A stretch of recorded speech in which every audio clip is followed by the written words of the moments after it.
Thank you all so much for joining us. It is an absolute pleasure to see both a lot of friends and of Rausser College, also of Goldman, bringing our communities together, and all those who were able to get here in time to be at the front of the line. We love packing a smaller room. That's always the way to go.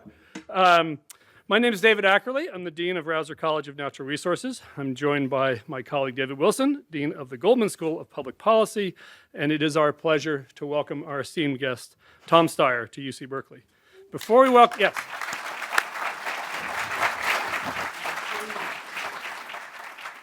Before we welcome Tom to the stage, I'd like to share a bit of background on these lectures. The Horace Albright Lecture Series at Rausser College of Natural Resources has been going strong for over 50 years. The lectures are a tribute to the achievements of Horace Albright, born in Bishop, California in 1890, a graduate of UC Berkeley in 1912, second director of the National Park Service, and a recipient of the Presidential Medal of Freedom bestowed by Jimmy Carter. Horace Albright's son, John Ford, grandson, all right. Born in 1890, so we can do some math on that one. John Ford, Horace Albright's grandson, Susan Ford, his granddaughter, and a great-grandson, Scott Ford, are here with us this evening, and we're so pleased to have you. Welcome. It is actually our embarrassment that we have not made this deeper connection previously, so they've missed 50 lectures that they're now going to have to catch up on, but they're all recorded, not the only ones. All right, we're honored to have this opportunity to use the Horace Albright Endowed Lecture Series for the public good, fostering a dialogue on the critical issues facing our society. The lecture series has brought to Berkeley a who's who of the world's most thought-provoking and innovative leaders in conservation and public service. I encourage you to check out our website, see a great list of speakers, and many, many recordings of recent talks. The talk you're about to hear, Climate Capitalism, A Way Forward in 2025, aligns perfectly with the spirit and tradition of the Horace Albright Lecture in Conservation. And after this will be a dialogue, not a lecture in this case, and after we wrap up our dialogue, we will also be turning to questions from the audience. So I'd like to welcome my colleague David Wilson. He can tell you more about the Goldman School and introduce our guest. And you can stay seated or stand, whatever you prefer. I'm really excited to be here and in partnership with the Rausser College.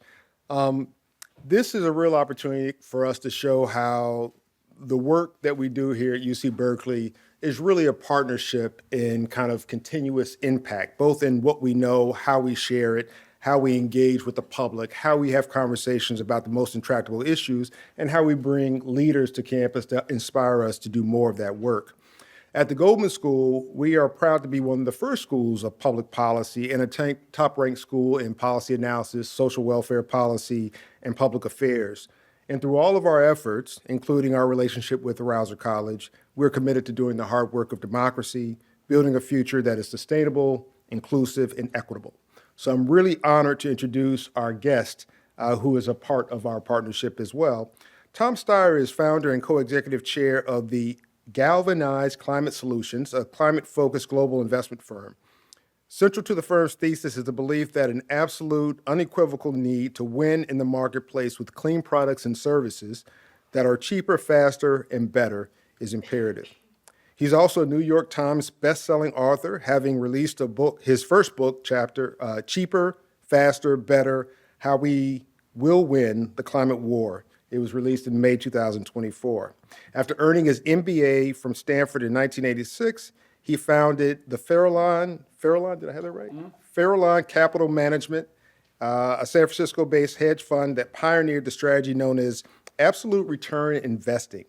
And it grew to a $36 billion firm in assets under your management. That's pretty decent, 36 billion. You probably could have done more if you'd worked harder or something. I'm just messing with you. In 2012, he left the firm to devote his time, money, and energy to climate issues. You are a true public servant. You answer the call of public service, and we're proud that you're here with us today. You are a 2020 Democratic presidential candidate with a campaign centered on addressing climate change. And later that year, you served as co-chair for California Governor Gavin Newsom's Business and Jobs Recovery Task Force. In addition, you co-chaired Vice President Biden's Climate Engagement Advisory Council to help mobilize climate voters. You are clearly someone we need to talk to and learn from. So everyone, please welcome our guest, Tom Steyer.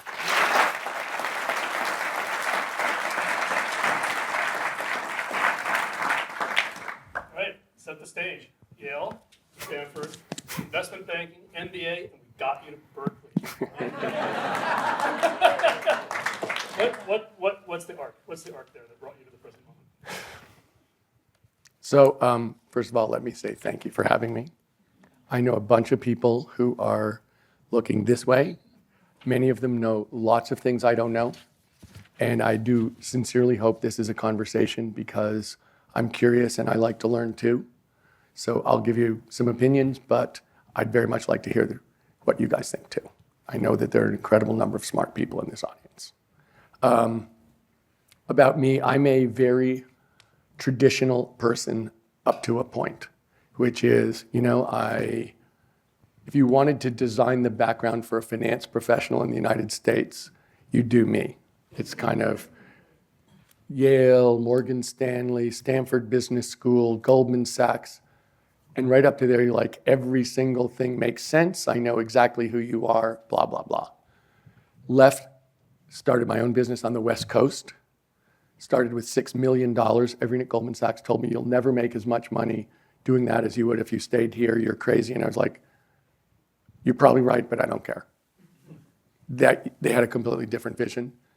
Did that, was also a partner in a private equity firm called Hellman & Friedman, run by a couple of guys from California, which also went from zero to tens of billions of dollars with great returns. So we're very return focused. Left it, both those jobs completely in 2012 to be a climate advocate for the United States for 8 years. Well,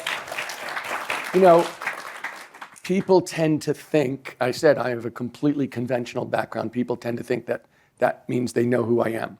But that's not true. I mean, I want to have a meaningful life too. And I don't think that my bank balance is the measure of my meaning in life. And I felt like there's something here for the US to do. There's something I care about. There's something my family cares about. And I have the luxury of being able to devote myself to it. I understand that that's a privilege that I could afford to do it. And so to me, it was a choice to have a much more meaningful, interesting life. Did it for 8 years. I did a whole bunch of things. Ran a bunch of propositions here in the state of California and a bunch outside California, started a bunch of organizations. And then at the end of 2020 and 2021 decided we basically have won this argument. If you don't agree, you see the world differently and you're not going to listen to me. The facts as I understand them, the science does not move you, and that's your choice. But I don't want to spend any time trying to convince you to think about the world differently because I don't think it's worth my time. It's not going to work. I thought we're at the get it done stage.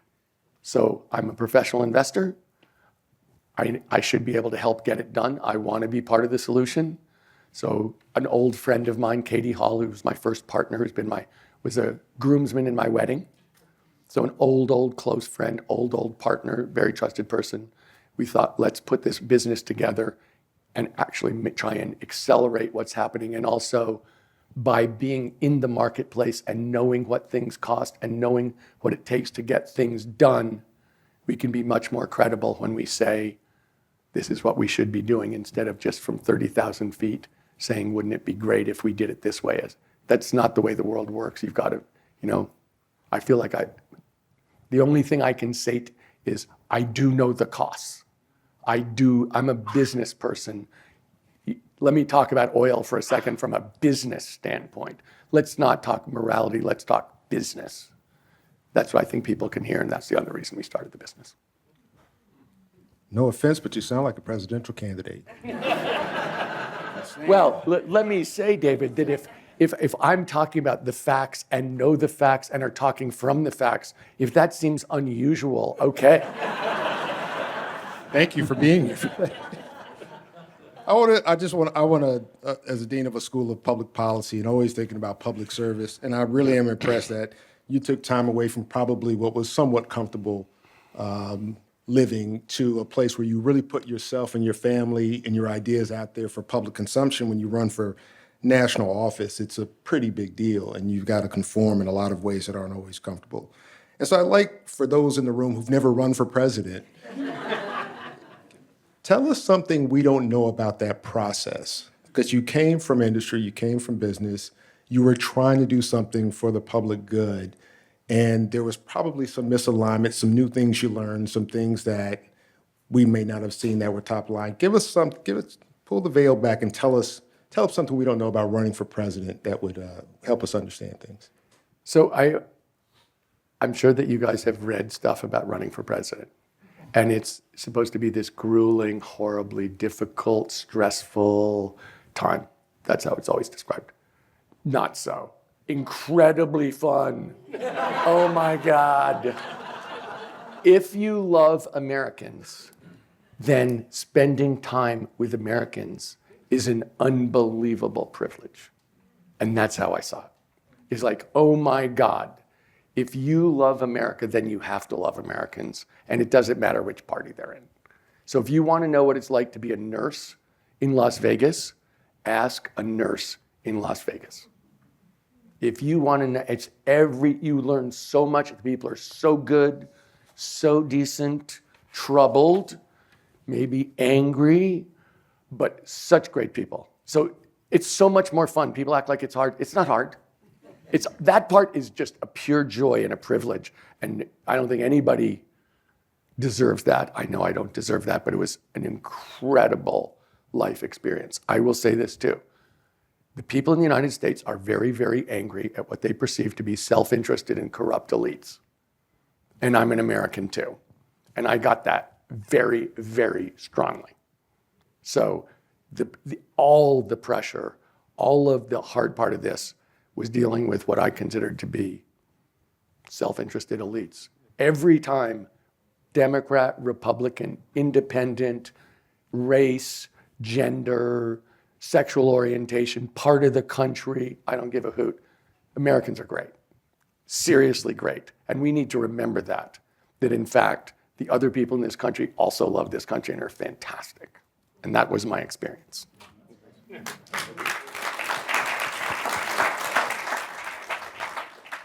You should all know we have a lot of questions, but we didn't want Tom to know what order they were coming in. So therefore, David and I we're just going to play this by ear, and if it looks that way, it is. But it's much more fun for all of us, and I hope for you. Okay, we're going to weave together politics, climate, and capitalism. That's our goal tonight. So now you've been out of business, you've been on the stump, you've been running for president, come back to business. How did your experience in the public sphere, how did your experience with politics change the way you did capitalism when you came back to it? Or did it? I think it made my vision of what you can do broader. And let me say this, business is business. I hope we get a chance to talk about some specific businesses and what, really it's what we're looking forward to, what we can expect, what the trends are, how we're doing from an energy standpoint in terms of this transition. I very much care about that. But the other thing that's true, and which most of the people who do business in the United States are not what I would describe as keen political analysts. And so, for instance, when I was at Morgan Stanley, the rule at Morgan Stanley was never comment on anything. It doesn't matter, you don't have anything to say. The answer is no comment. Literally. And I think that there is still a sense, and I think you can see this in business today, people are not comfortable, and to me, not adept at putting in context what they're doing. That's not how they think about it. And so they say things, maybe no comment is the best thing for a bunch of those people. But I think the truth is, if you have an idea of what you want to accomplish through business, then being in business gives you a platform to talk. And that's what I would say is different, David, is I very much care about doing business. I very much care about being successful in it, because I think that only by being successful are we going to hasten this transition. So I really care. But having said that, I also think it gives me a platform to say, look, here's the truth. Let's stop doing stupid stuff. Let's do smart stuff. How do you make the case, knowing business, but needing government to help get some of the smart stuff done. How do you make the case as a leader for the public sector being able to innovate and think about things like markets and finance and new tools for getting things done? When you were running for president, you weren't thinking about running a business. You were thinking about running a completely different enterprise. How did that transition kind of work in your mind? What are the ways in which we can help move in that direction without starting by removing every single employee from an agency and then saying, here's how we can make it better? Sorry about that. Look, I synonyms. think, to a very large extent, I view this, and I'm not sure, David, I'm going to answer your question perfectly, but let me just start and then we can go from there. Look, business is amoral. Capitalism is amoral. They obey the law. They don't set the law, thank God. The people set the law. That's democracy. The values of our society should be expressed through our representatives to represent us, and these are the rules within which you can work. And I'm highly aware that in this country, we have had rules that we shudder at today. Having said which, the point of business is to set up a framework, an even playing field, a full cost accounting system for business to work within. So that, for instance, if you think about pollution, if you tell businesses it's free to pollute, they will pollute till the cows come home. You can say it's really bad to pollute, and they will say, absolutely, and I hate pollution as much as anyone else, but if I don't pollute, someone else is going to pollute, and they're going to be cheaper than me, so I'll go out of business, so I'm going to pollute. Okay, got it. The rules have got to be set by the government. The government represents the people, the people's will. It's dispersed decision-making called democracy. Capitalism is dispersed decision-making. I believe in capitalism because it's dispersed decision-making. It's an incredible pricing mechanism. It scales, but it's amoral. And so the rules have got to be set by some group understood to represent society more broadly and put in the values that society believes in. So when I think about what they got to do is make it a level playing field, set the right incentives, prevent people from doing bad stuff that's illegal, charge them for, stealing stuff from the public, and we're good. But let's dig a little deeper in these rules. I mean, often we think of the rules as guaranteeing a fair market, or not cheating, or insider trading. But those rules are not designed for capitalism to bend towards any particular outcome. What is the right role in a democracy? Who is in a position to set rules that are actually intended to bend capitalism towards an outcome? Give me an outcome that you want. No climate change. Okay. In context here, because it doesn't guarantee. I mean, So what is the real problem? Why do we have this problem in the first place? What's the big deal? It's simple. People have been pursuing cheap energy since 1800. And if you look at the world, every country, every continent, basically the use of energy and the GDP per capita, so the living conditions of people in a country and their use of energy go like this. Absolutely coincident. And somewhere in the late 19th century, we moved from whale oil to fossil fuels of different kinds. And people did not realize the negative aspects of fossil fuels. They certainly didn't realize that CO2 emissions could be bad. You can't see it, you can't smell it, you can't touch it. What the hell are you talking about?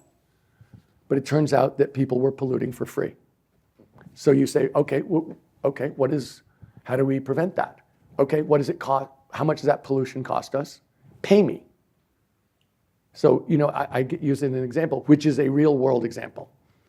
I have a friend, I have a friendly acquaintance who will fly from New York to California to play a round of golf. He will fly on his private jet, and then he will fly home. And he does not stay the night.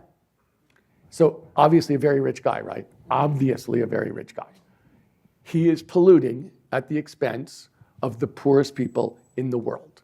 Could I solve that problem as a government? Yes. I absolutely could. My attitude would be like, pay me. Pay me the cost of what you're doing and maybe a little more so I feel profitable. Go play golf. People will stop doing this.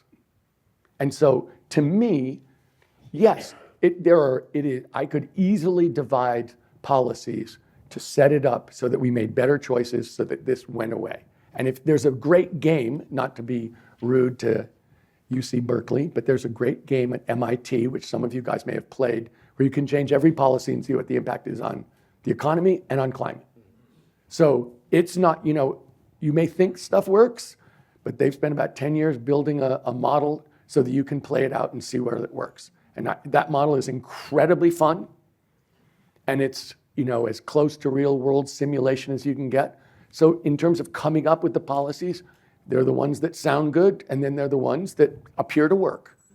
And charging people for their pollution is by far the best thing you can do. There's two.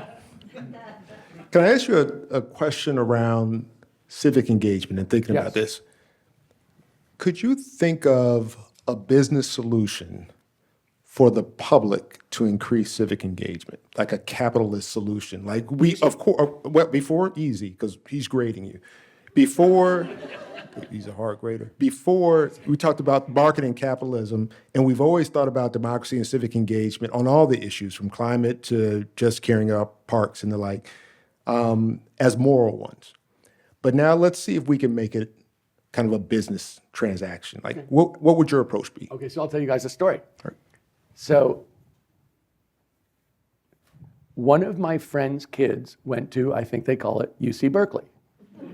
He's a very smart guy from California, and he's never voted. And I was like, Michael, seriously, you don't vote? He's like, no. I said, why not? And he said, I don't have time for it. I said, if I paid you $5, would you vote? He said, in a New York minute. So if you really wanted people to vote, you could charge them $5 if they didn't vote, or you could pay them $5 to vote, and a lot of people would say, done. You know what? Done.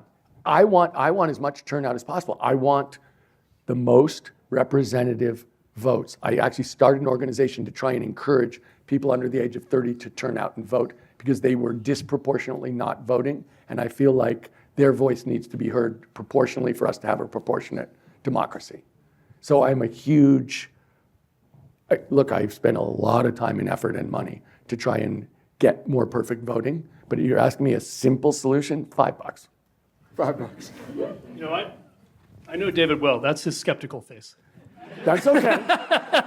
I might have to, we might have to go up in price. I think we're at a point now.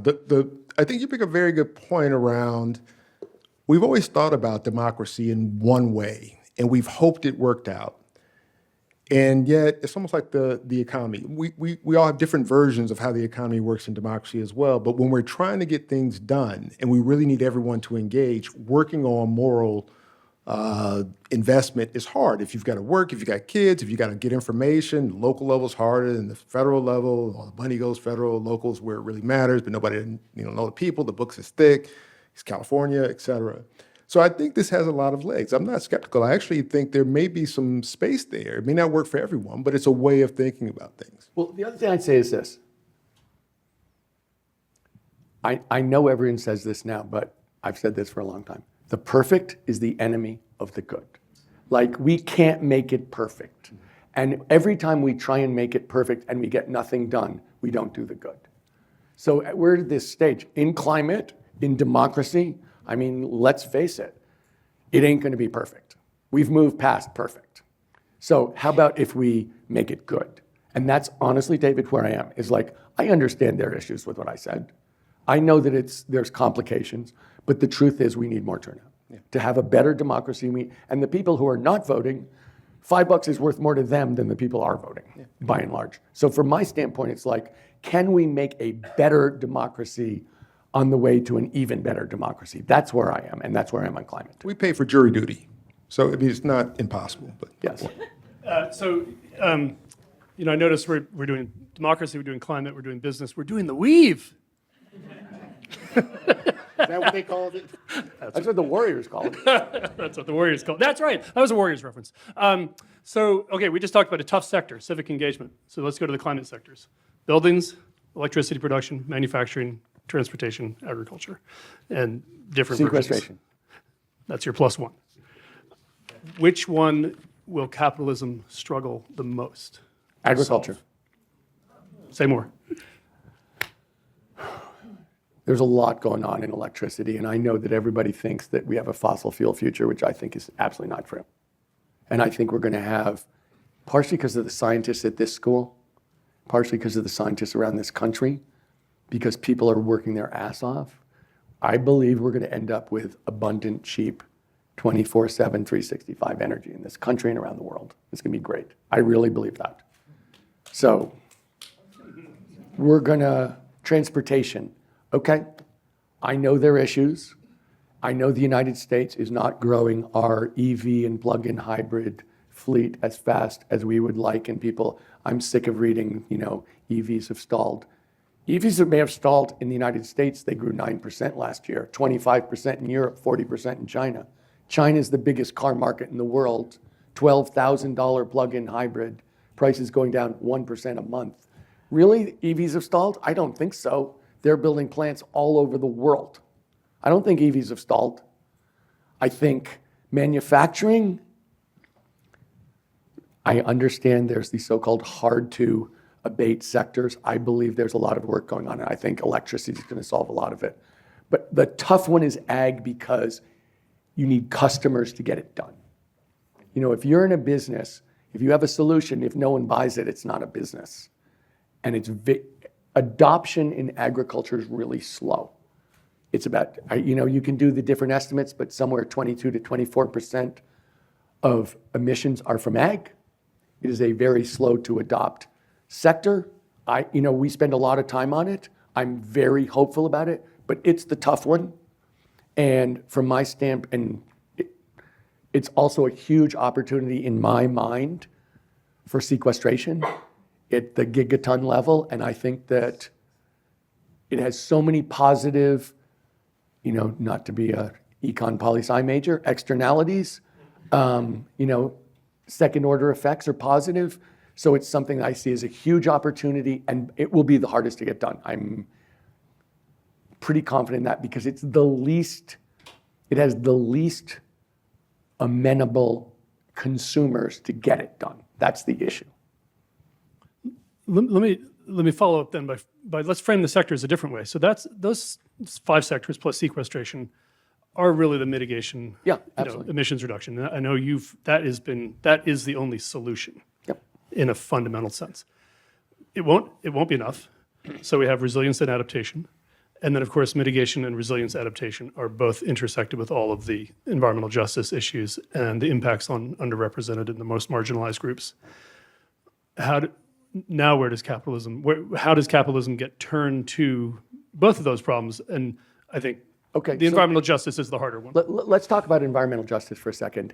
And let's remember that we're talking about a global problem and a global injustice. So I know everyone in this room knows this, so I'm not trying to be smart. I know you guys know this. But the basic rule in climate is the less you've done to cause the problem, the more you're going to suffer. And it's very much a global north, global south problem. I know in the United States, there are huge environmental justice issues. But the biggest, and I'll give you the example to keep in your head. So I think 2 years ago, there were floods in Pakistan that made 35 million people homeless. There are 100 million people in Pakistan, just so you know, so approximately a third of the population. Pakistan, the estimates vary, but maybe as little as 0.1% of cumulative emissions were from Pakistan. And yet they were the people who suffered by far the most. So how does capitalism work on this? Okay.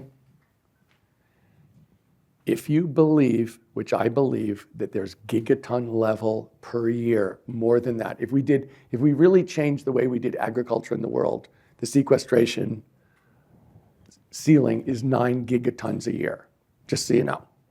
And the old estimates were that we needed to do 10 gigatons total per year of sequestration to get us to net zero by 2050. And I think those estimates of 10 are different now and higher.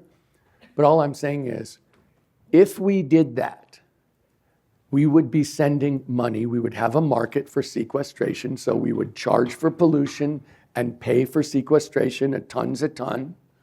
And we would be sending hundreds of billions of dollars every year from the global north to the global south. And we would also, we would presumably, if we do this right, be making those farmers more productive in their period. And then we'd be sending first world prices to the developing world for doing work for all of us. And so how does capitalism work? When markets work and governments have to, this is not, the voluntary market's not going to get it done. We're going to need governments to charge and have a ton be a ton. But does that work in terms of environmental justice? Well, let me ask you guys this, because I'm presuming that most of you are Americans, American citizens. When do you think the US Congress is going to send $100 billion to India and Pakistan?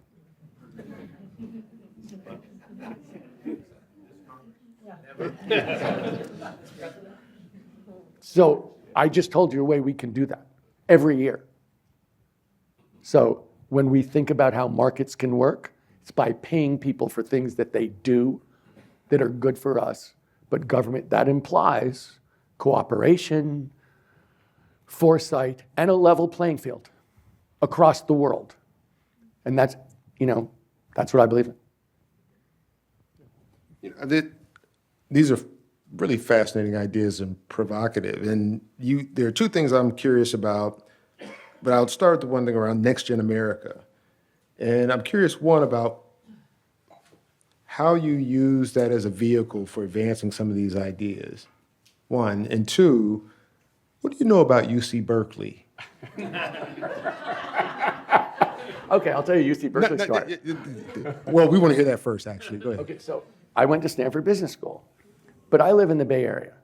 And I've always said to people, Stanford, Berkeley, it's fun to goof around, but everyone has friends and family who went to the other one. Yeah. So it's never a death match. It's like, a joke at Thanksgiving, like who won the football game? Who cares? I don't. So I go to a Stanford, Cal football game with my family. And my kids then were like 12, 10, 8, and 6. And we're sitting on the Cal side because our friends are from Cal and we got the tickets to sit together. Never even struck me this was gonna be a big deal. So we're sitting on the Cal side, I'm rooting for Stanford, and I have a big mouth, so I'm rooting loudly. And this other guy from Cal is sort of giving me a hard time, which is fine with me. So I'm giving him a hard time. So we're sort of going back and forth. And so my son, who's 10, says, "Dad, he's scaring me. I think he's gonna come over here and get in a fight with you." So I said, okay. So I went up to the guy, and he was like a couple rows in back of us. And I said, "Look, I like goofing around and having fun and making a joke of this, but you're scaring my son, so you gotta stop. Because it's all in good fun, and I know that, but if you're scaring my son, you can't do it anymore." And he was like, "No, I'm not gonna stop, blah, blah, blah, blah, blah." So I go back to my seat, and then he's completely quiet. So I go back up. The other people from Berkeley asked him to leave. They said, "That's not what we do. Like, if you're scaring his son, you gotta go." And they kicked him out. That's my idea of a great school. Because who gives a hoot about the football game? It's much more about the scholarship and what we stand for and our values. That was the whole point. You know what? We like to have fun, we like to goof around, and we know that it's just goofing around. If it was at Stanford, what would he have done? David, and I agree. If they hadn't done that I totally appreciate it, and I thought that's exactly the right thing to do. And that's, I thought, a California thing to do and a Bay Area thing. Like, this area is great because of the schools and the attitudes. And I never forget that. And it's not just Cal and Stanford, it's all the other schools here. It's all the attitudes about what we're trying to accomplish. That's what I believe in, and that was a perfect example of people standing up for what was right. Thank you. It's a great story. I was really curious about if we could get Next Gen to start partnering with Berkeley on some of these big ideas and think about how we could use the market to maybe advance change. We have a lot of activities around change maker development and ideas and solutions.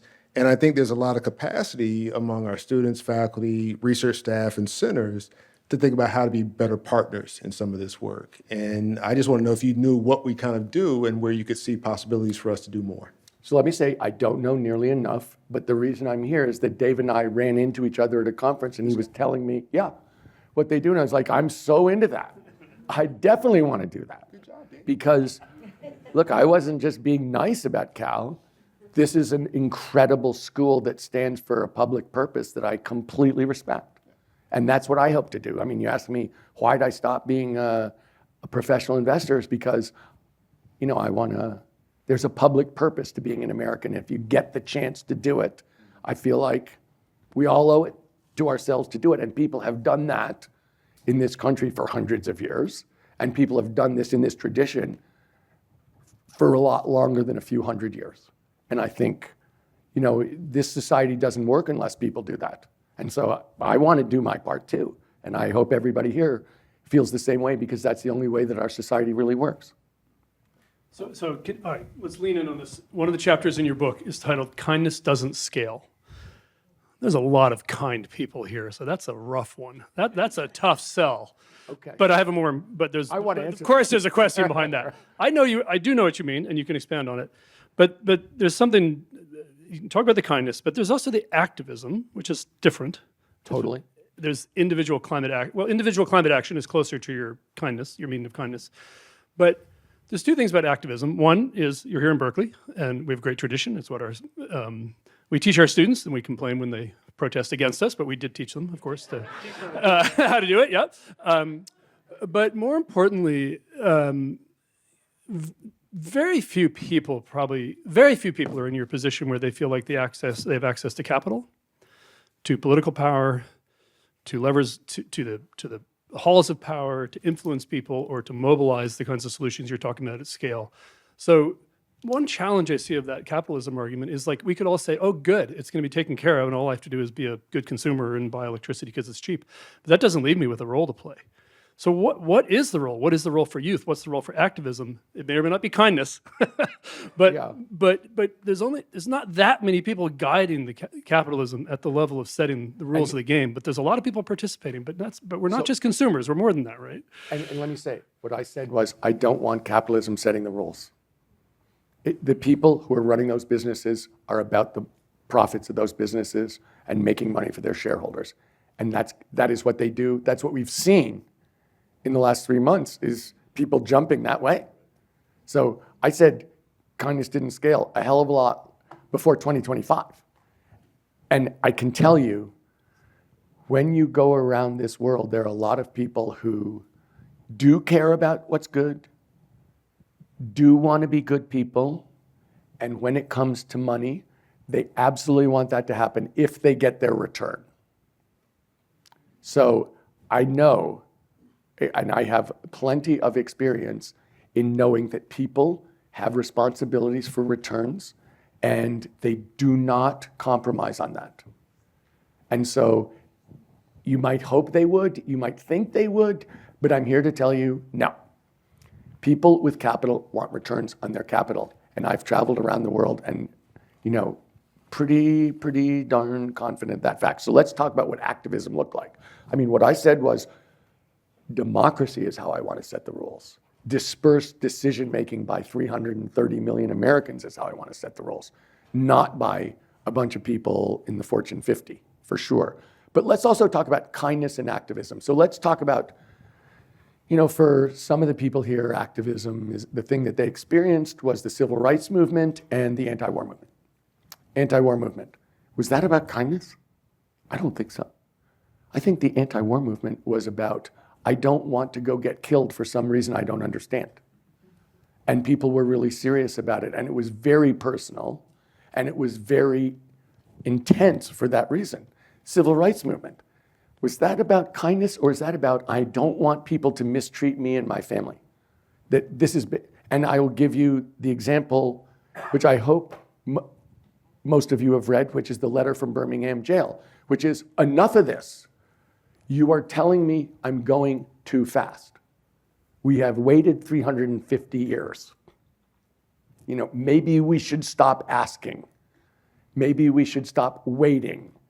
This is not about kindness. This is about we are insisting that something is wrong here, and we don't have another 350 years to be polite about it. You think about every one of the great movements. It is about reordering how you see society and insisting on change and convincing people that you're right. So I don't think this is about kindness. I think it's about people having a Gandhi different vision of India with relationship to England, insisting on it in a very nonviolent way, but insisting on it. Every one of these great movements is an insistent on undoing wrongs and a different vision of the world. And it's not about, I don't think it's about kindness. I think it's about justice and insisting on people's rights that have been stepped on. Please. Isn't that true? I had a question, but I don't want to ask this question. I'm just really curious about this.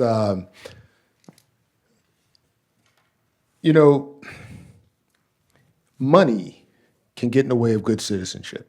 For sure. And you got a lot of it. And you're around people that have a lot of it. Help us understand how to kind of, and you've also signed a giving pledge to give away a lot of your money before you die. Help us understand how to maybe ease up this relationship and this passion for money in our democracy. Like you believe in the market, you believe in capitalism. I think we all do. But there is this need that gets in the way of good citizenship to be able to consume and purchase and own, and it leads to power, it leads to corruption. It's almost a cycle that you mentioned at the beginning around people don't want corruption, but they want money. How do you detangle that? So I'm really curious about how the wealthy think about their money in a democracy and how we could learn maybe how to think differently about money as well as people in democracy. So you may not believe what I'm going to say, but sadly, it's true. I honestly did not get into finance because I'm that interested in money. I mean, it's hard to believe, so you can believe it or not. I'm competitive, and I am competitive because I grew up playing sports. So I'm very interested in competing. I'm very interested in trying to do well, but I don't really care about money. And I think that's an exaggeration. Like, do I want to have a nice place to live? Yes. Do I want to be able to eat good food? Yes. Do I want to have health care? Yes. Do I want to be able for my kids to be safe and get a good education? Yes. But what was interesting to me, which I never understood, is there are a lot of people in finance who really like money. And I think everybody else in the world knew that but me. I thought they were just competitive like me, so they'd try and do a good job. Yes, they'd end up with a nice house. Yes, stuff, but it wasn't really about the money. That was a byproduct of doing well. But it turns out that there's people who really care about money. They do. And there's never enough. Like, there's always somebody they're competing with who they feel like, well, Jeff Bezos has more than me, and that's, just so unfair. I need to make sure that's not true. It's crazy, I know. And so that's why I say we need to have a society where the decision-making really is dispersed and not concentrated. And so every one of the decisions that the Supreme Court has made that has been able to push power, influence, communications, voice onto money is something that in my mind has been a gigantic mistake.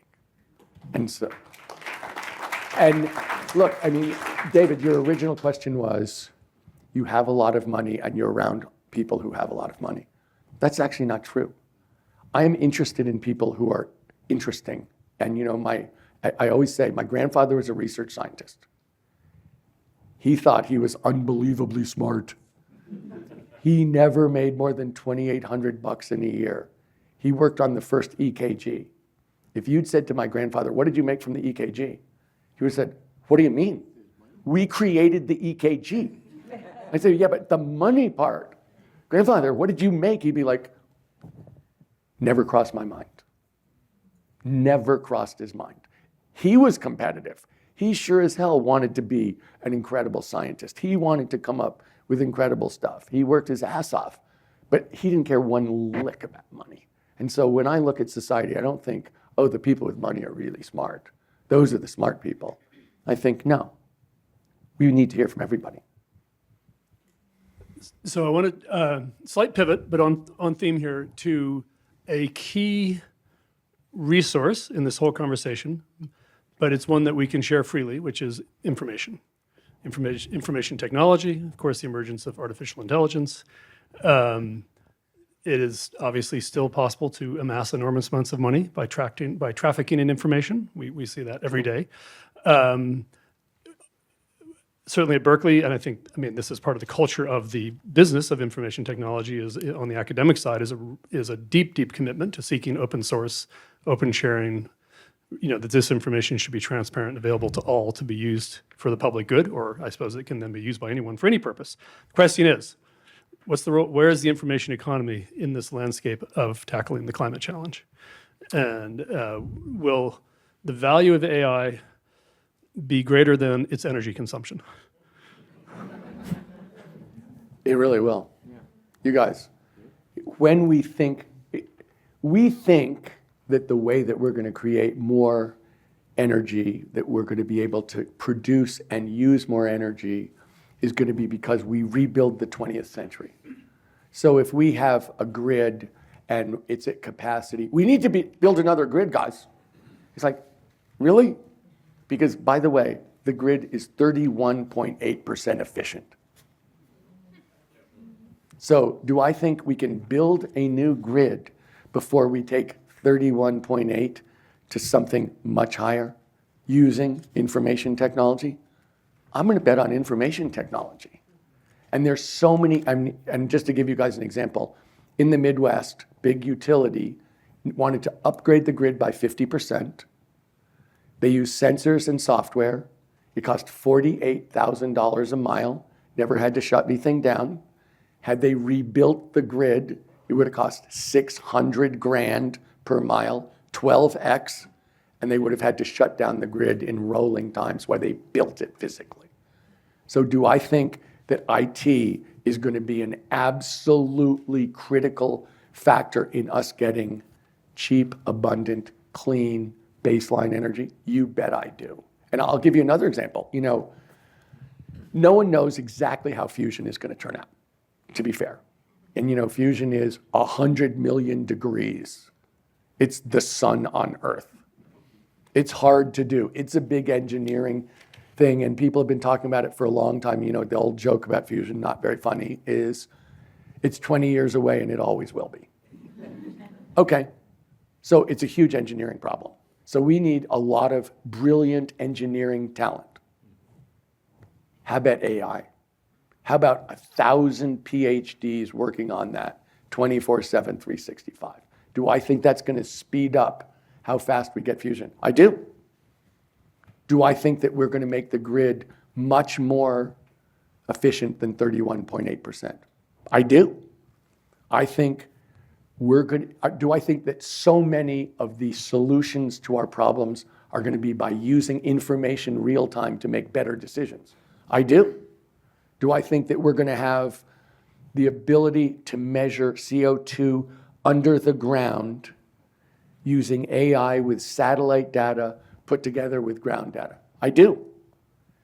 How are we going to measure sequestration in Kenya if we have to have people going to every single acre of Kenya and doing tests on sequestration, on CO2 levels? It's too expensive. Not going to happen. So do I think that IT is going to be an absolute 21st century problem, 21st century solution.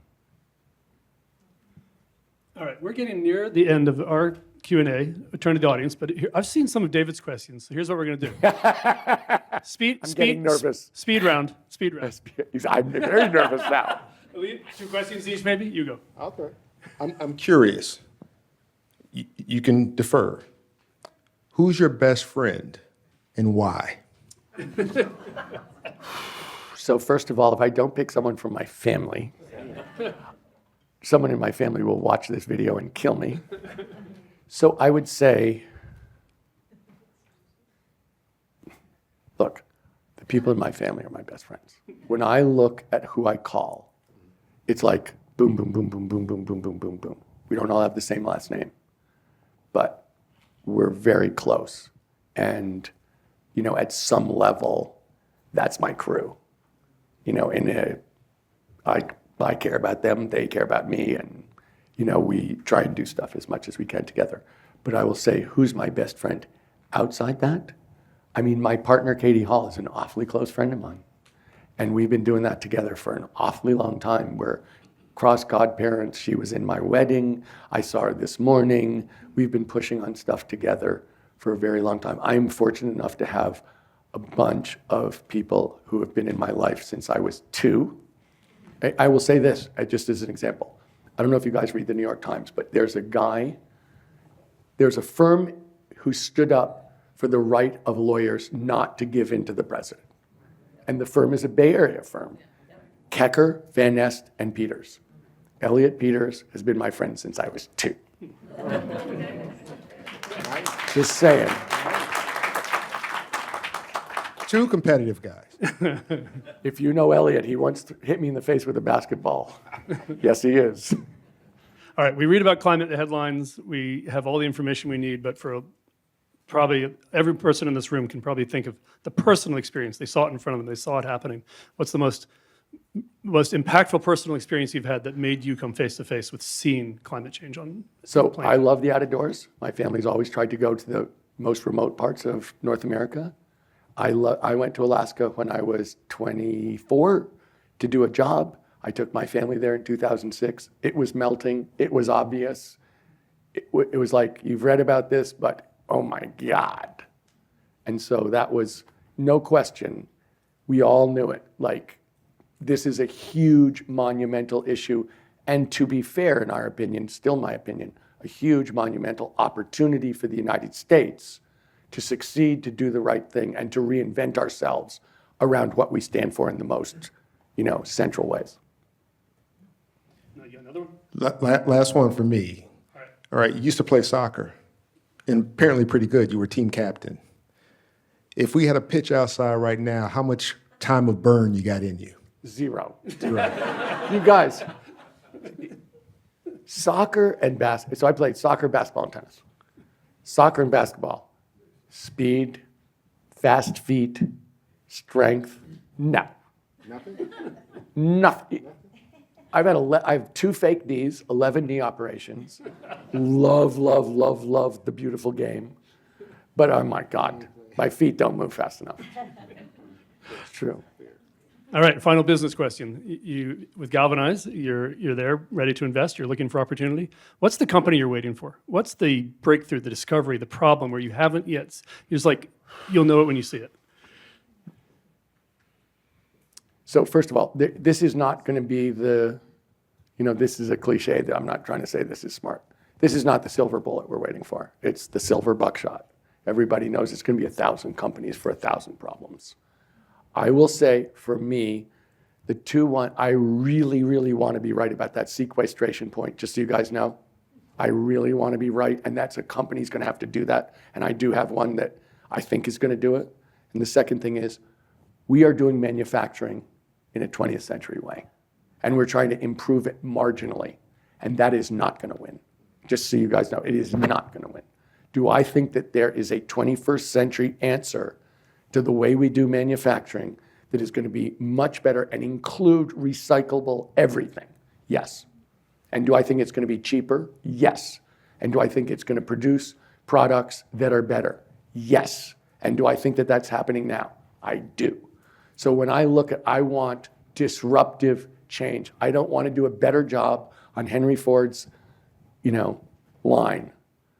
I want to have a different way of doing manufacturing. I want to have a different way of doing sequestration. I want disruptive new ideas, not doing the 20th century slightly better.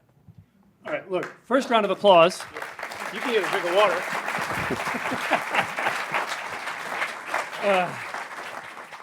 Okay, you are being recorded. Wait for the mic. Raise your hand, and we'll bring it around. And I want to implore. There are a lot of people here who know a lot about this problem, and we'd love to have enough time to hear what all of you know. But you're actually here to ask a question. Please ask a question and keep them concise. Why don't we start right here? How do we turn this on? Do you do that from that? Testing. It's on. It's on. It's on. Two quick questions. First question is, what are the big disruptive energy technologies or energy initiatives that would have the best, improvement in climate change? And then secondly, on a cultural standpoint, as I travel the world, in Asia and Europe, it seems like both at the government level and at the individual level, there is a strong desire to have, to improve the climate, whereas in the U.S., it seems like it's a win situation where sometimes it's in, sometimes it's out, especially during this last election. What is the issue in the United States versus in Asia and Europe where there is strong government and citizen continued commitment on capital change, as well as then what are the big disruptive technologies down the road? Look, I'll just try and swing through the 5 things. I mean, in electricity, the issue is not about cost per kilowatt hour at this point because wind and solar are cheaper. The issue is about 24/7, 365, particularly for AI and, where people really need incredible degrees of reliability. So do I think there are a whole number of things, including batteries, which change intermittent power into baseload power, where I think there's a couple revolutions coming that you can see. I think enhanced geothermal, where people traditionally have been getting hot water and steam from under the ground down to 500 feet, and now we're talking 5,000 to 10,000 feet.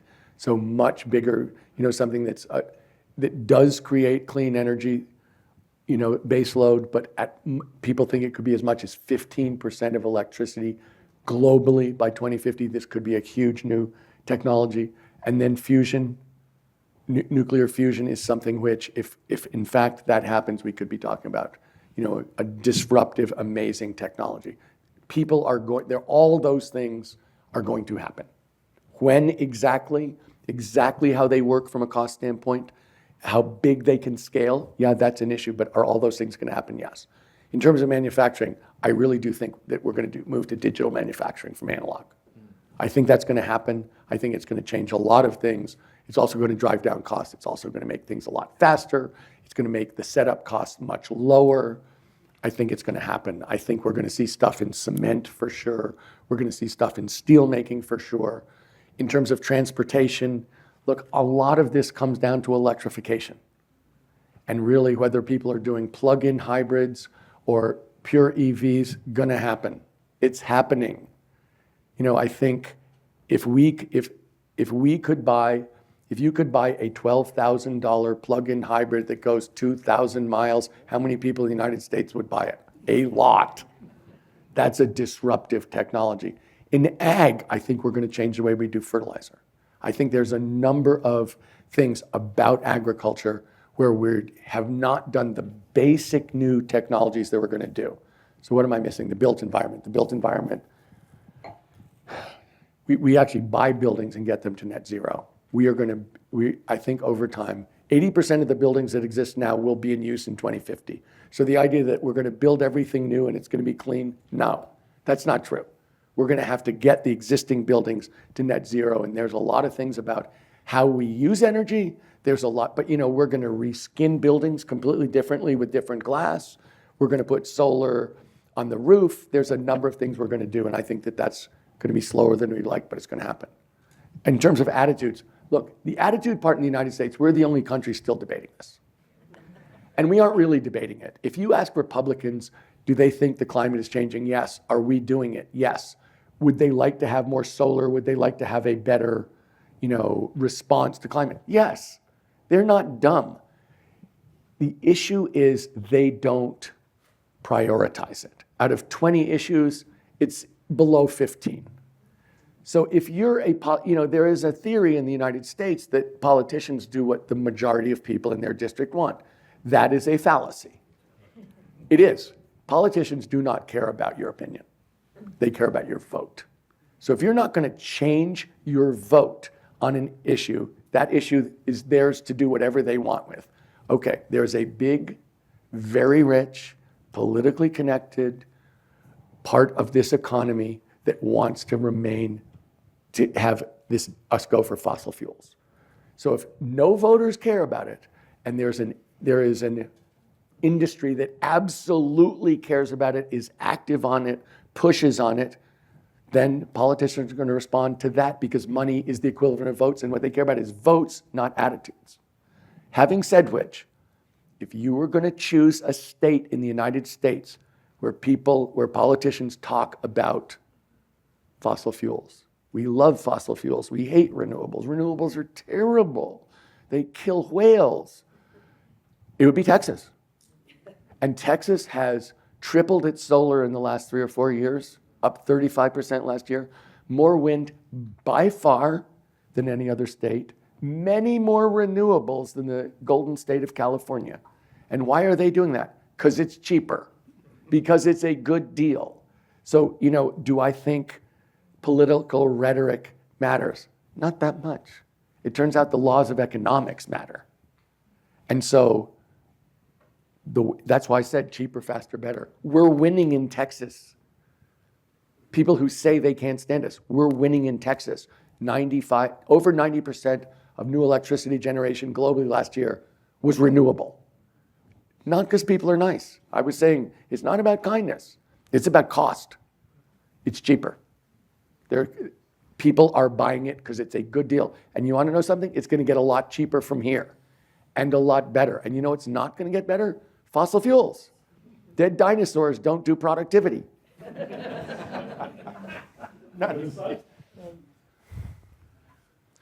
Given your perspective on manufacturing, what would you say to President Trump today about his current experiment with import tariffs? So I'd say two things. One is, it is true that not everybody in this world does capitalism and trade fairly, and that we have to have some response on that. I would also say the last time we had a tariff war was called the 1930s. So, I'm an econ poli-sci major. I had the unfortunate experience of believing my professors. And they said, very consistently, getting into a tariff war is very, very expensive, that it's very bad for growth, it's very bad for inflation, it's very bad for employment. And so, yes, I understand there are people who cheat in the world, and we have to have some redress to protect ourselves. I do, honest to God, understand that, and I believe in it. But I think that the idea that somehow tariffs are an answer for us to pay for our deficit, or tariffs are an answer for us to punish people because they sell more into us than we sell into them, and therefore we can win that fight, that's a very risky move, in my opinion. Linda, we can take very well. Said. How about you? Let's not leave out the middle, though, since you're both on the outside. yes, So sorry. Catherine can come with Claudia, go ahead. Yeah. Thank you so much. This was really inspiring. It's on? Okay. I have 3 gifts for you that I want to describe incredibly fast, and I want to tie them to 3 incredible things that I hope will help you learn a little bit more about UC Berkeley. And I speak as the founding director of Berkeley's Environmental Law Clinic. The first gift I have for you is a bag of chocolate truffles. They're good truffles, but what's really exciting is they're great wrappers. The wrappers on these truffles are metallic. They are not petroleum-based. They're super sexy. And they are backyard, not commercially compostable. These are the Tesla of chocolate wrappers, okay? No, they're better Okay. than that. They're better than that. But Elon Musk didn't make them. Okay, the second thing I'm going to give you, and these are all thematically related, I'm going to give you PFAS-free dental floss that is functionally the best dental floss you will ever use, and it is now cost competitive with PFAS-containing dental floss and available at the right CVS stores. So we do not have to be putting toxic forever chemicals in our clean energy innovations like chips necessary for solar cells. The third thing I'm going to give you, and this is bringing it home to the innovative capacity of UC Berkeley, which I hope you know is the #1 public research university in the world, right? Just let that land, #1 public research university in the world, with colleagues in the School of Public Health, our chemistry department, which has the largest chemistry program in the nation, and colleagues in the Haas School of Business. We have just launched, and I'm going to give you our first swag, the Materials Innovation Lab, where we are working, to your point about agriculture innovation, we are working with the USDA's field station in Albany, California, to make stuff at bench scale that takes every terrible consumer product we're currently making from petrochemicals, because we have a petrochemical economy problem, not just a climate problem, and reimagines how to use America's ag waste to make these with biomaterials. And so that's something I'm pretty excited about, because we have the business school in there figuring out how we're going to license these technologies, bring them to market, share IP, all that good stuff. And that leads me to the last point, which is the courage of UC Berkeley in times of acute crisis, the free speech movement, the Vietnam War, and now resistance to Trump. So glad you raised the issue of resistance to Trump by law firms. We are right now planning, and I hope you're going to see it on the front page soon, we are planning for a faculty class action against the Trump administration's illegal orders, and we are going to be the first university in this country to go on offense. Thank you. But let me, yeah.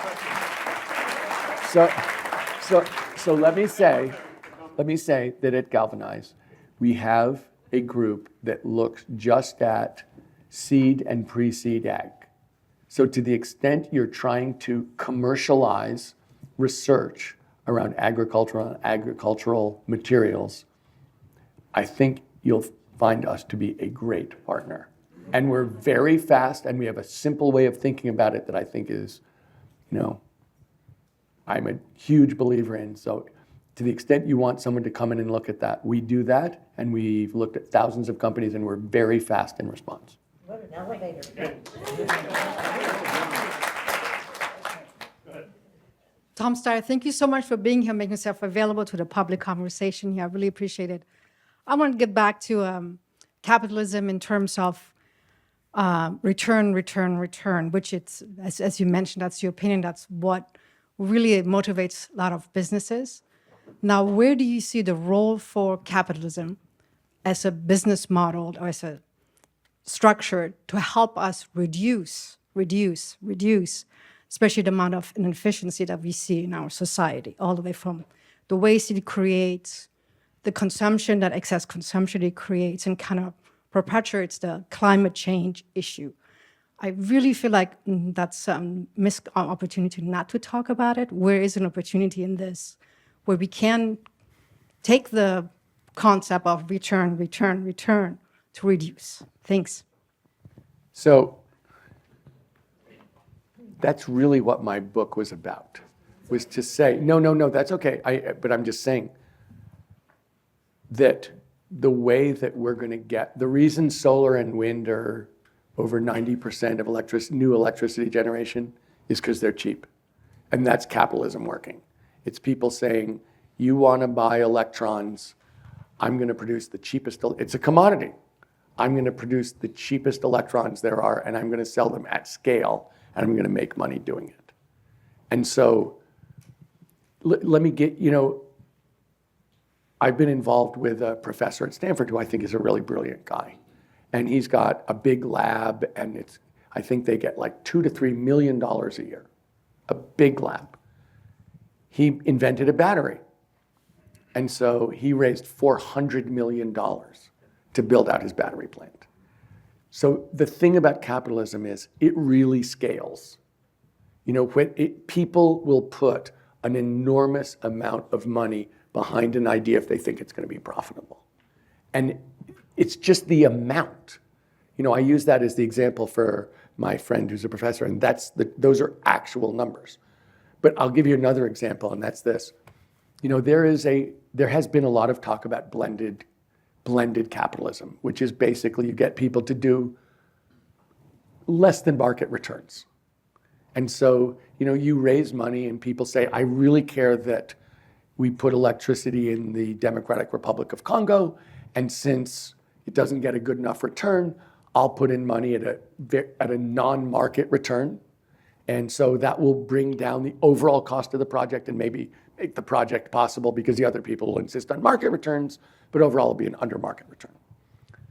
And so a really good guy running a really big foundation raised $10 billion to do that tyranche of concessionary capital. Okay, $10 billion, that's a lot of money. And they were planning to spend it over 4 or 5 years. Okay, we need $4 trillion. So if you look at in the context of $4 trillion, someone who's very connected, running a big foundation, very, very smart, very, very persuasive, $10 billion over 4 or 5 years is a drop in the bucket. What we need is people who are doing, honestly, 100 times that. And so the reason that I believe it can work is the amount of money it's going to take to rebuild this world is a lot of money. And people, to move that kind of money, we have to be doing something that works for people on a selfish level, selling them something cheaper, selling them something better. And I'll give the example of Tesla, which, one of my friends bought 8 years ago a Tesla, and I was like, are you trying to save the world? Because I didn't think he was trying to save the world. He said, no, it's got great pickup. I love it. I sold an expensive European sports car to buy my Tesla because it goes from 0 to 60 twice as fast and it handles really well. So my experience is the two things that scale are government, rules, policies, and profits. And so I'm just trying to figure out if we need to get this done, okay, those are the tool levers to really move the world. And if you say to me, where does activism fit? I would say that's moving policy and that's insight. Ideas really matter in this world. They really matter. And so that is the power of intellectuals. That is the power of people seeing the world in a different way. So capitalism is an important part of executing and getting things done. It clearly is not the answer in terms of deciding what needs to be done. Can we just alternate? Either way, go ahead. Hi, Tom. I'm working on flood prevention and carbon removal, and I wanted to know what types of carbon removal you're passionate about, and also if you funded any flood prevention companies besides First Street. First Street is an organization that measures at the building level your risks from climate impacts. It's kind of the leading information business in the United States, and we're trying to make it global. Flood prevention. So just so you know, we invested in a company. If you think about the floods from the ocean, people are going to have to build seawalls, and seawalls are basically big, flat cement walls with a single point of impact. I know just enough about this to be dangerous, so I'll give you a thumbnail, and anyone smart is going to go like, you totally missed that. There's a group of people who have a different way of designing it with different materials, not cement, something that actually is much more moving, that's designed less straight, more molded, that both crustaceans and seagrass join onto. So that you have something that's not a single point of contact, that actually builds the ecosystem of the harbor or the shore in a way that's natural, that actually enhances the ecosystem as opposed to having this huge, weird seawall with a single point of contact. So it's actually much cheaper. I think that you need 1/10 as much stuff to build it. Much more eco-friendly in terms of a place where the flora and fauna can flourish, and also works better. And so, from the standpoint of, if you're running a city, it really doesn't matter what your politics are. your constituents are not going to be happy if they have seawater in their living room. And so it's going to be necessary, there used to be this question of should we talk about adaptation, because if we talk about adaptation, we're not going to do mitigation. We have to do adaptations. So yes, we are doing that. And I missed the second question. What types of carbon removal you're passionate about? I'll just say this, the two, sequestration kind of goes into mechanical, direct air capture, carbon capture and sequestration, where you basically suck it out of the air, put it in a pipeline, and shove it into an empty oil field or a cavern, or natural world, where you, in some way, shape, or form, mostly using photosynthesis, this really weird thing, basically take CO2 out of the air and put it into the ground or into the ocean. I've looked at these, I might be wrong. Right now, mechanical, whatever they say, is somewhere around $600 a ton. The cost of doing natural world is a fraction of that. And from my point of view, the way to think about that is $600 a ton is $6 a gallon. $25 a ton is 25 cents a gallon, so that everybody can understand. $6 a gallon seems like a pretty high tax. I don't believe it can scale. Where they think they can get it to is something. I believe in the natural world. I believe in photosynthesis. I believe that the side effects are good. And so when I think about this, that's the biggest. I could take you through the specific different things I believe in those different sides. But to me, good side effects, a fraction of the cost, scaling to a global size, sounds better to me. I don't know. We're going to have two more concise questions and concise answers. That's not going to happen. Hey, Tom. Hi, Tom. Thanks for visiting Berkeley. Nice to see you. I'm over here. Dan. Yes. Okay. Hey. I'm curious how you think about the apparent conflict between the speed and scale we need to make the transition you're talking about, because, yes, it's cheaper, but we're still not doing it fast enough. And what I'll call sort of localized democracy and civic engagement. So two examples. One that Ezra Klein has kind of highlighted is like, we're still trying to build a high-speed rail in California. We all know that would be good. We're nowhere. We spend billions of dollars. It's super slow. Lots of reasons for that, but we're just not doing it fast enough. That's one. The second one is, to build all the batteries you're talking about, we need minerals. We'll get more efficient. We'll use different minerals, but you got to dig them up from somewhere. There's always local opposition to mining. There's no such thing as sustainable mining. There's more responsible or less responsible, but when local groups get involved, it slows things down. So how do we address this apparent conflict between wanting to take community engagement seriously and consider those local impacts and the speed and scale that we need? So, of course, that's a huge question in any democracy. And it's been a huge question in this democracy for a lot longer than 1900. And I think, the question becomes about urgency. What can you afford? And so I think the traditional rule in the United States was, in a time of war, you get to jump the line. And so if you look at the Civil War, God, Abraham Lincoln was like jumping the line 6 ways from Sunday. And so the real question we have to ask is, if the only way we can solve a problem is by short-circuiting what we consider to be the normal, decent parts of democracy, don't we have to do that? And it's a question of urgency. And I know that people will always try and claim urgency and jump the line, but I think that we're at a stage where, in a lot of things, we're at that point that if we can't get it done, no answer is worse than the answer of it's an imperfect answer. So to me, this is something we're going to have to decide as a society. But honestly, in the Civil War, people decided it was important enough there were a lot of things they passed and that president insisted on in order to make sure that we came out with a decent country and the outcome that was necessary. And I think at some point we're going to get there. And I honestly understand the cost of that, And I'm not trying to be, I'm not trying to underplay that or act as if it isn't a real cost. But I don't think, I have a friend who built a electric line from Wyoming, from the biggest wind farm in the United States to California. It took him 18 years.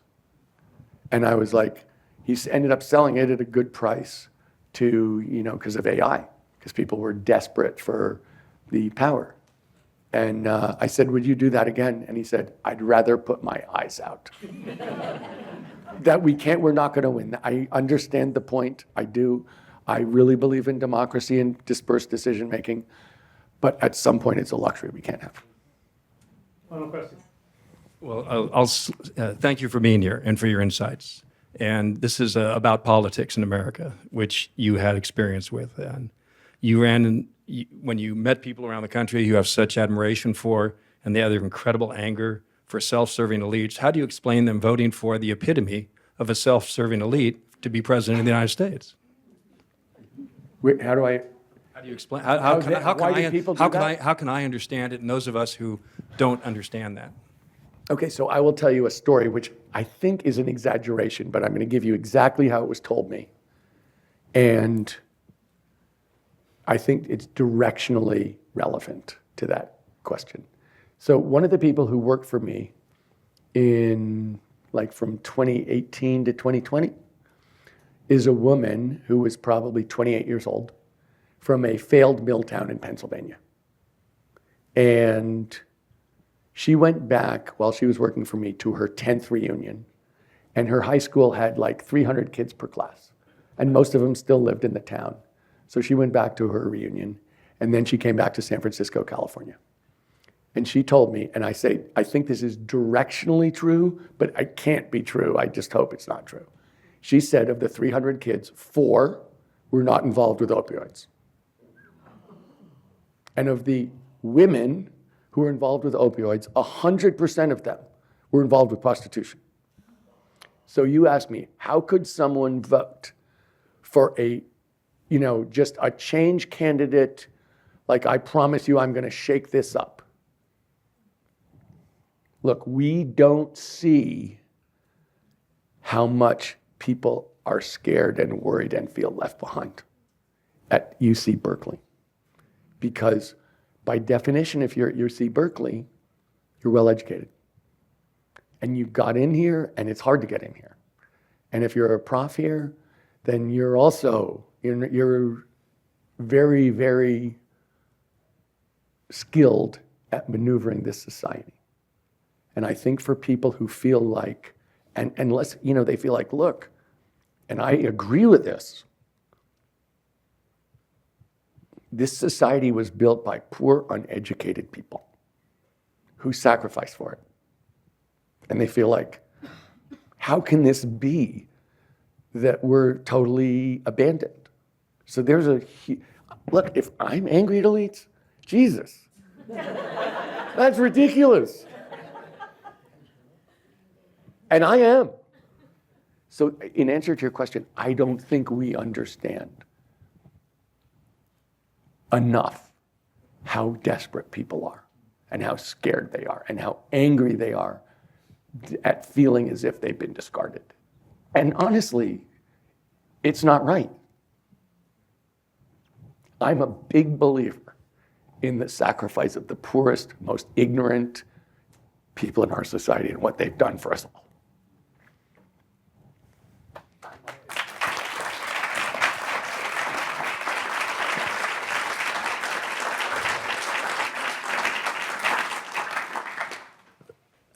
It's both a difficult place to end, but maybe as fitting as any. You will notice, before a final round of applause, you will notice quite a few people in the room who have name tags on. We had a lot of guests we were able to invite, all of whom are invited to a reception. But I say that just so you know, if you're not wearing a name tag, I'm very sorry, we cannot accommodate everyone at our reception. So as you exit the room, those who have name tags are invited to turn to the right and join us. But we're really, really, really pleased that all of you came to enjoy really quite an extraordinary conversation. I hope that everyone is taking away something new, and just join me one more time in thanking Tom for his visit.